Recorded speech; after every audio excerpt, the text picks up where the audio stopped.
What if I told you the next global crisis won't start in a bank, won't start in tech, but at a gas station? Right now, the world is watching tensions around Iran escalate. Oil prices have already surged, but here's the real question nobody is asking. What happens if oil doesn't come back down? What if crude oil stays above $110 for 90 days? Not 1 week, not a temporary spike. 3 full months. Because if that happens, this is no longer just a Middle East conflict. This becomes everyone's problem. Here's the uncomfortable truth. This kind of crisis doesn't need a full-scale war. It only needs one thing: uncertainty. The Strait of Hormuz, one of the most important oil routes on Earth, handles around 20% of global oil supply. Now imagine this. A few ships get attacked, insurance costs explode, tankers refuse to pass through. Suddenly, supply drops. Not because oil disappears, but because it can't move, and the market reacts instantly. Prices spike. Fear spreads. And just like that, $110 oil becomes the new normal. Most people think high oil prices only mean one thing: expensive petrol. That's wrong.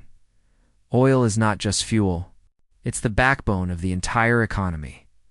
When oil stays high, transport costs go up, food prices increase, online shopping becomes more expensive. Even your electricity bill can rise, because everything needs to move, and when movement becomes expensive, everything becomes expensive. You won't see it overnight, but slowly, quietly. Your daily expenses start creeping up. Coffee, groceries, delivery, flights, until one day you realize your money doesn't go as far anymore. Airlines, they run on fuel, and fuel is their biggest cost. When oil spikes, flights get canceled, ticket prices jump, budget airlines struggle to survive, and this has already started happening now. Imagine it lasting 3 months. Travel slows down, tourism weakens, and suddenly, a small conflict starts affecting global movement. Here's where things get interesting. When oil stays high, the stock market doesn't just crash, it splits. On one side, airlines fall, consumer companies struggle, manufacturing gets squeezed on the other side.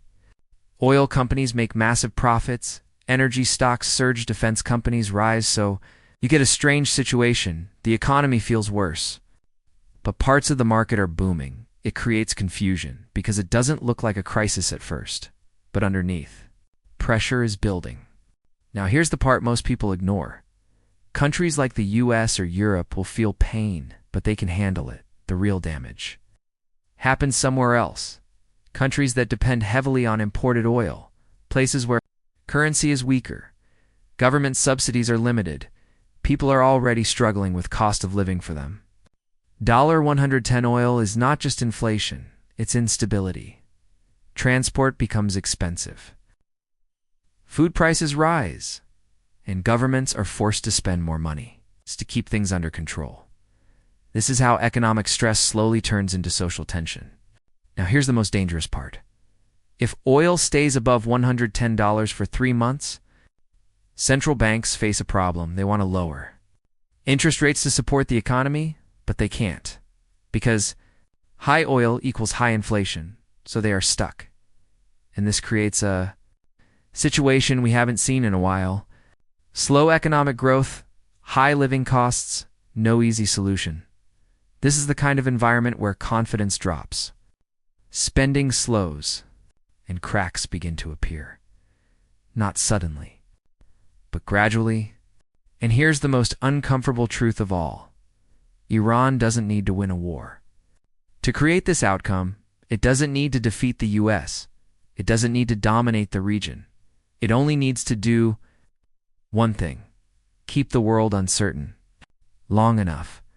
Because in today's world, you don't have to destroy your enemy. You just have to make everything more expensive, more fragile, and more unstable. So the next time you see oil prices rising, don't just think about petrol.